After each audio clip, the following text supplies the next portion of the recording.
Aku masih ingat benar ketika aku sedang belajar berbisnis. Aku berjumpa dengan Teh Nining yang usianya sudah 36 tahun.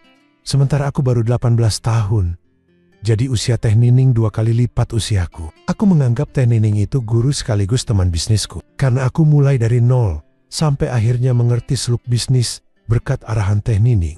Teh Nining pun cukup bijak. Kalau bisnis yang sedang dijalani belum berhasil, biaya untuk segala kebutuhan dijamin olehnya. Lalu diperhitungkan setelah transaksi terlaksana. Jatah fee buatku selalu membuatku senang dan selalu kusimpan di tabunganku. Karena itu aku sangat hormat kepada Teh Nining yang kuanggap sebagai bosku dalam setiap langkah bisnis serabutan ini.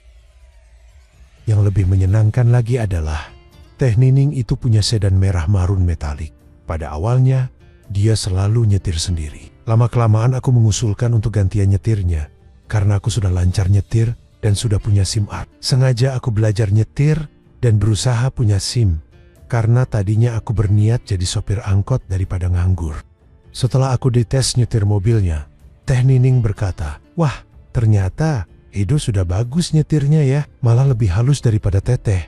Kalau gitu sih, Edo aja yang nyetir mulai sekarang sih." "Siap Teh, aku malah gak enak kalau terus-terusan disetirin sama Teh Nining," sahutku.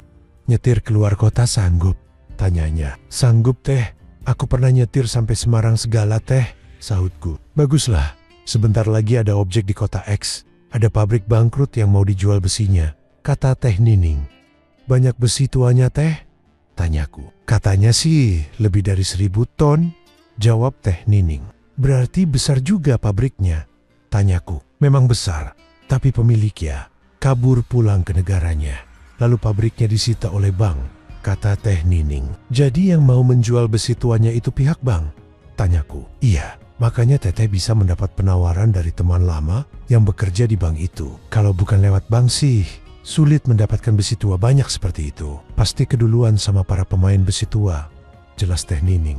"Yang tukang bongkar dan tukang timbangannya sudah ada Teh, Sonia?" "Sudah, orang kota X, semua yang sudah biasa kerja sama Teteh," jawab Teh Nining. Beberapa hari kemudian, aku dan Teh Nining berangkat ke kota X untuk mensurvei pabrik yang bangkrut itu. Tentu saja pengecekan besi-besi yang akan dijual itu diteliti dulu oleh orang kepercayaan Teh Nining yang sudah ahli dalam menaksir kuantitas dan kualitas besi tua di pabrik yang sudah disita oleh bank itu. Bisnis di kota X itu pun akhirnya sukses. Tapi aku dan Teh Nining harus berada di kota X selama lebih dari seminggu. Karena itu, aku dan Teh Nining menginap di hotel yang termasuk dekat dengan lokasi pabrik bangkrut itu. Menginap sekamar dengan Teh Nining di hotel itu memang menimbulkan perasaan risih. Sehingga di malam pertama, aku tidak langsung berada di dalam kamar. Dengan alasan ingin merokok dan cari angin, aku nongkrong di lobi hotel yang ada smoking areanya dengan hanya mengenakan celana training hitam dan kaos oblong putih. Setelah hampir tengah malam, barulah aku masuk ke dalam kamar. Kulihat Teh Nining sudah terbaring miring membelakangi pintu dan peluk guling tanpa berselimut. Di kamar ini tersedia 2 bed ukuran medium. Tentu saja aku akan TDR di bed yang kosong. Tapi ketika aku baru mau merebahkan diri di atas bed yang kosong itu, tiba-tiba terdengar suara Teh Nining. "Jatah fee, mau dibelikan apa nanti? Mau beli mobil?" Aku kaget. Ternyata Teh Nining sudah duduk di atas bed sambil membetulkan rambutnya yang terurai ke depan wajah cantiknya. "Wah, aku sih nggak mikir mobil segala Teh. Yang selalu menjadi cita-citaku cuma ingin kuliah Teh," jawabku. "Jadi jatah fee-nya mau dipakai untuk kuliah?" tanyanya. "Iya Teh," sahutku. "Sini duduknya, jangan jauhan gitu, biar nggak usah keras-keras ngomongnya," kata Teh Nining sambil menepuk kasur di sampingnya. Aku pun melangkah ke bed yang sedang dipakai oleh Teh Nining. Darahku berdesir ketika melihat keindahan yang dipersembahkan oleh Teh Nining ketika itu yang lewat kimononya. Tapi ada satu peristiwa 2 tahun yang lalu yang membuatku trauma. Maka aku pun mengalihkan pandanganku ke arah lain. Ya, 2 tahun yang lalu, aku pernah mengalami kisah yang membuatku trauma. Saat itu aku masuk ke dalam kamar ibu tiriku, yang biasa aku panggil mama itu. Tujuanku saat itu mau meminta uang untuk ujian akhirku. Saat itu kulihat mama sedang mengambil handphonenya yang terjatuh ke kolong tempat tidurnya. Yang membuatku terkejut adalah saat itu mama tidak menyadari kalau aku berada di dalam kamarnya dan tengah menyaksikan pemandangan yang luar biasa itu. Lalu entah kenapa, Saat itu aku mendadak iseng dan mencolek milik ibu tiriku sambil ketawa cekikikan. "Hihihi, Mama lagi ngapain?" tanyaku. Mama tersentak lalu berdiri dan plaa, pipiku kena sasaran tangannya. "Kamu sudah belajar tidak sopan ya?" bentak Mama sambil bertolak pinggang. Aku menunduk sambil merasakan panasnya pipiku. "Maaf Mam, barusan aku salah," ucapku sambil melangkah mundur, lalu bergegas meninggalkan kamar Mama. Terus terang, peristiwa itu membuatku jadi trauma. Tak berani lagi mengganggu wanita manapun yang usianya lebih tua dariku. Takku kena seperti saat dengan Mama atau ibu tiriku lagi. Meski yang kudapatkan dari Mama itu tidak sakit, namun sakitnya di hatiku ini. Bahkan sejak saat itu, aku tidak berani mendekati ibu tiriku. Aku jadi jaga jarak dan tak pernah memikirkan yang aneh-aneh lagi. Pada saat melihat pemandangan indah pada Teh Nining pun, aku masih traumatis. Masih teringat benar betapa marahnya ibu tiriku yang biasanya baik-baik saja itu. "Apakah Edo bisa membagi waktu kuliah dengan bisnis nanti?" tanya Teh Nining sambil memijat-mijat lututku yang masih mengenakan celamah training. "Akan kuusahakan agar bisa membagi waktu Teh, karena bisnis juga nggak boleh dilupakan," sahutku. "Bagus," ucap Teh Nining sambil mengusap-usap punggungku yang masih memakai kaos oblong. "Tapi kita pasti lebih dari seminggu harus tinggal di sini. Pabrik itu harus dibongkar dulu, lalu besinya dipisahkan, kemudian ditimbang semuanya. Terakhir kita harus mengirimkan besi yang sudah ditimbang ke pabrik peleburan," jelas Teh Nining. "Kalau semuanya sudah sukses, sebaiknya Teh Nining menyediakan rumah untuk basis kita. Soalnya rumah Pak Hendra kan mau dijual. Lantas di mana kita bisa ketemuan?" tanyaku. "Rumah Teteh kan ada 2.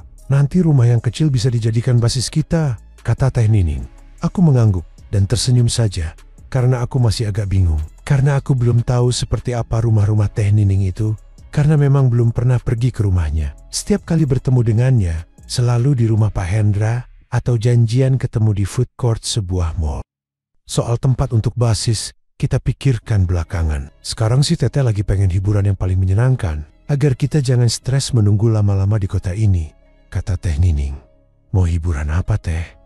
Mau karaokean atau nonton bioskop?" tanyaku yang tetap menghindari pandangan ke arah keindahan Teh Nining. "Ih, ngapain jauh-jauh nyari hiburannya? Di kamar ini juga kita bisa mendapatkan sesuatu yang menghibur kok," ucapnya.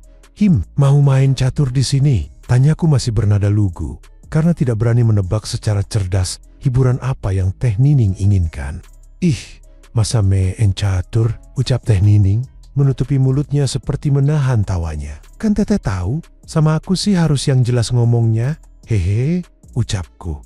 "Mau yang jelas?" tanyanya, sambil mengapit sepasang pipiku dengan kedua tangannya. "Iya Teh, hiburan apa yang Teteh maksud?" tanyaku sambil memberanikan diri menatap sepasang matanya yang bining itu. Lalu Teh Nining menyahut, "Teteh mau ngajak berbagi cerita hidup ini. Belum jelas juga. Jelasnya masih samar-samar Teh," ucapku.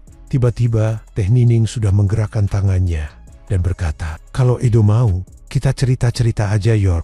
Aku tersentak kaget dan tidak berani menjawabnya. Karena ajakan Teh Nining itu di luar dugaanku. Selama ini aku menganggapnya sebagai wanita yang kuhormati. Tak pernah memikirkannya dari sudut yang bukan-bukan. Lagi pula aku takut kejadian 2 tahun yang lalu itu terulang kembali.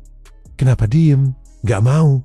Gak suka sama Teteh?" tanyanya sambil semakin nekat. "Bu, bukan tidak suka, bukan tidak mau. Aku hanya masih kaget aja Teh," sahutku tergagap. Karena Teh Nining sudah berusaha memulainya terlebih dulu. Lalu aku pun berusaha menenangkan diri. Berusaha memastikan bahwa ini bukan bercanda ataupun sesuatu yang bersifat semua. Terasa jelas bahwa Teh Nining membutuhkanku malam itu. Lalu kenapa aku masih merasa trauma? Teh Nining itu bukan ibu tiriku. Lalu kenapa aku tidak segera menyambut ajakannya? Lalu ketika Teh Nining masih dengan aktif dengan tangannya itu, aku pun bertanya, "Teteh serius mau ngajak aku malam ini?" "Seriuslah, masa bercanda? Teteh kan udah 3 tahun hidup menjanda. Padahal usia Teteh sekarang baru 36, sedang butuh-butuhnya.